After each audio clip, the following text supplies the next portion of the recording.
ku bëgg am xalaat bu rafet bëgg a yokkute da ngay nangu machine yi ndax machine yi yàqalul kenn dara sinon dafay yokkal seen liggéey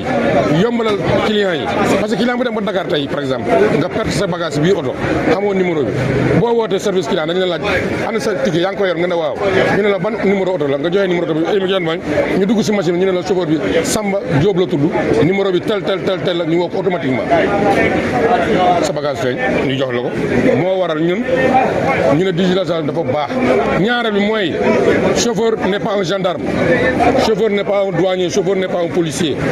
ñun amuñu droit ne diw ubbil sa saak ñu xool mais avec cette machine là mën na dimbale chauffeur bi en cas de pépin parce que su boobaa dañuy xam kan moom bagage bi donc loolu su amee dafay yombalal chauffeur bi daf koy mettre en sécurité ba pare mu mettre client en sécurité un malfaiteur mën na dugg si oto bi su duggee si oto bi mu dem ba bi ñëw na wàcc te fekk Dakar lay dem mais bu ñu laajee chauffeur bi sa premier client fu mu wàcc da nga naan bi ñëw na wàcc te pourtant pied Dakar la nag c'est pour di réeral trajet bi léegi nag bu ñu laajee ñu mën nañ ne client bi ñëw na wàcc mais pied Dakar la fay mais bi ñëw na wàcc est-ce que loolu du sécurité donc il faut que nit ñi yeewu ki bañ a yeewu da nga muusul da ngay bëree wax te boo waree wax da ngay dof il faut que nit ñi yeewu lii yokkute la du loolu pour alal kese lañ si wut mais sécurité bi lañ si wut ñun te contrat bu ñu wax xamuñu ko ki lañ ba leeral leen contrat bi pour 1 an la renouvelable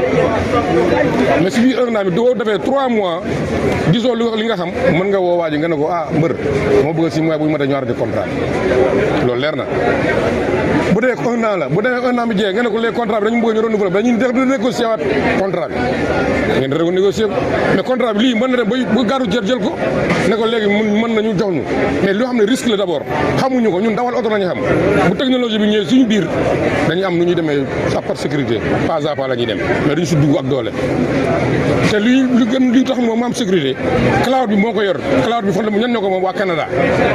bokkul sa Sénégal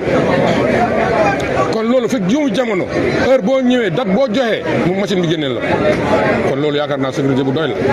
kon ku ko bañ amuloo xalaat kaa ñu sécuriser suñu dëkk kaa ñu sécuriser fu ñu liggéey kaa ñu wane transparence suñu liggéey nga ne du am man yow ban genre nit nga. appel à la retenue mooy li may woote mooy li ma doon woote daawati géej daaw ba ren moom laa woote au calme na ñëpp ñoo ñu bokk ñu liggéey tey soo gisee ñu ma entouré ñoom laa demandool élection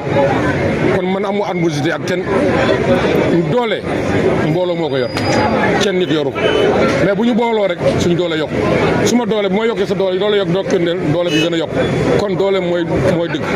nañ ñoo ñu booloo weccoo xalaat yokk suñu xam-xam avancé loo gare routière bi Ziguinchor avance. Lui, il n'a pas attendu l'État pour créer ça dans la gare routière. Il n'a pas attendu le ministère des Transports terrestres pour inaugurer cette digitalisation. Il a créé avant l'État. Donc vraiment, je pense à l'État d'accompagner la gare routière de Ziguinchor. Non seulement les routes ne sont pas bonnes, l'éclairage public, nous, la commune, on se débrouille pour l'éclairage public, mais il y a d'autres infrastructures que l'État doit accompagner la gare routière de Ziguinchor parce que la gare routière de Ziguinchor n'a pas attendu l'État pour se développer. Vraiment, on remercie Papis et son équipe. C'est vrai, comme on dit, depuis l'année passée, on était les médiateurs. C'est le rôle de la commune de Ziguinchor. Jusqu'à présent, pour continuer à demander les autres candidats, ce n'est pas des opposants de Papis. Peut-être qu'ils n'ont pas compris. Mais je pense qu'on va continuer, nous, notre rôle, de les convoquer et les faire comprendre que c'est ça qui doit avoir ça. Et ils vont comprendre. Je pense, c'est nos chauffeurs, ils habitent dans la commune de Ziguinchor. Notre rôle, on va l'assumer jusqu'à la fin de la journée. Vous savez, l'invitation, elle est normale, elle est légitime. Parce que les transporteurs sont des collaborateurs et ils sont dans le transport routier. Et nous avons en charge la sécurité routière et qui se connaît la réserve par rapport à sa collaboration avec cette entité aussi importante. Donc il n'y avait pas de plus légitime que d'être là et de les accompagner par rapport à cette initiative. Et l'initiative portée par le président, M. Papis Touré, est louable. Parce que vous ne pouvez pas parler de sécurité à cette heure-là et de ne pas parler de modernisation, notamment également les questions sécuritaires, surtout par rapport à la sécurité routière. Vous savez, il y a un dispositif qu'il faudrait d'abord au préalable mettre en place pour continuer le processus. Comme je l'ai dit tout à l'heure, la digitalisation est un facteur et un maillon de l'ensemble de la modernisation. Parce qu'il y a aussi d'autres aspects qui peuvent assurer la sécurité, que ce soit des transporteurs, que ce soit des passagers ou de manière générale des usagers de la route.